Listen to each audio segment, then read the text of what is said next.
The phone rang at 3:47 a.m. I already knew who it was before I answered. The air around me felt too still, too clean, like the silence before a gunshot. "Your daughter is with us," the man said. His accent was thick, lazy with power. "We want 10 million by tomorrow, or she dies." For a second, I just listened to the sound of his breathing. The ocean wind slipped through the balcony curtains of the resort suite, carrying the faint laughter of tourists who still believed the world was safe. When I spoke, my voice was steady. "Do you know who I am?" He laughed. "You're another rich fool who thought Mexico was paradise." I looked at the empty bed where my daughter had slept hours ago. The pink ribbon she wore in her hair was still on the pillow.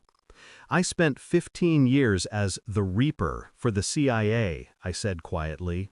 "I dismantled 47 organizations bigger than yours." The line went dead. Outside, the sea kept whispering, the same sound it made every time I buried someone I once loved. By sunrise, I had already mapped their operation. 3 SUVs, 4 men on the beach, 1 handler watching the perimeter. I should have felt fear, but I didn't.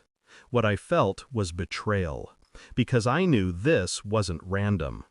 2 days ago, I'd noticed my wife whispering on the balcony, the way she lowered her voice when I walked in, the text she deleted too quickly. She said it was her sister. I didn't argue, but the truth had already started bleeding through the cracks. When the cartel called, I heard her inhale sharply.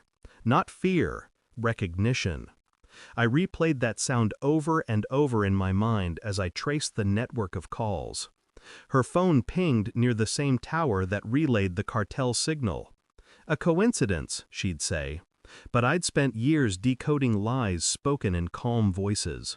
She thought she could outplay me. I moved through the morning like a ghost. Breakfast, coffee, calm words. The routine of a husband pretending not to notice the smell of treachery on his wife's skin. While she showered, I mirrored her phone to mine. Every chat, every deleted file resurrected. I found messages to a man named Carlos, promises, plans, a single phrase that burned through me. "He'll finally pay." So that was it. I wasn't the victim of a cartel. I was the mark in her scheme. I didn't confront her, not yet. Instead, I sent her a message. "I'll handle it. Stay inside. Don't call anyone." Then I drove into the heart of the city. I met a contact from my past, one who owed me a favor sealed in blood. Within hours, I had every name tied to Carlos, every face, every weak point. I didn't need weapons. I had something sharper: information.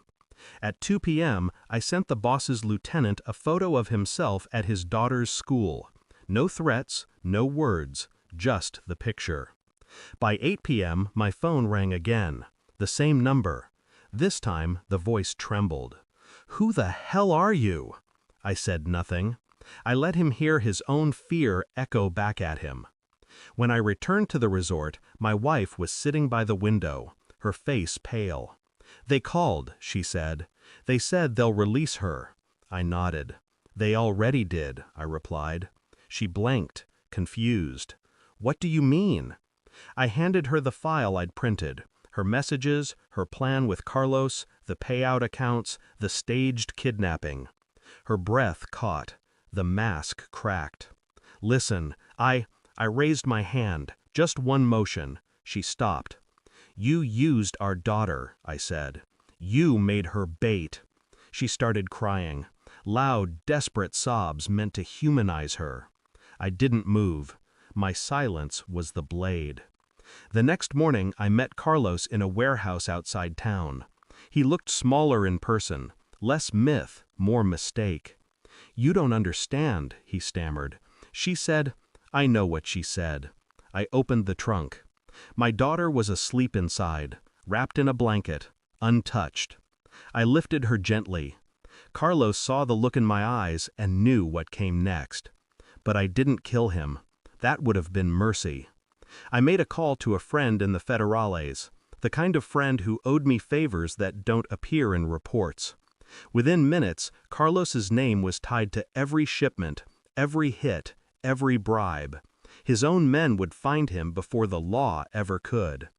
By the time I returned, my wife was gone, her suitcase missing, her silence permanent. I sat on the balcony as the sun fell into the sea, my daughter sleeping inside.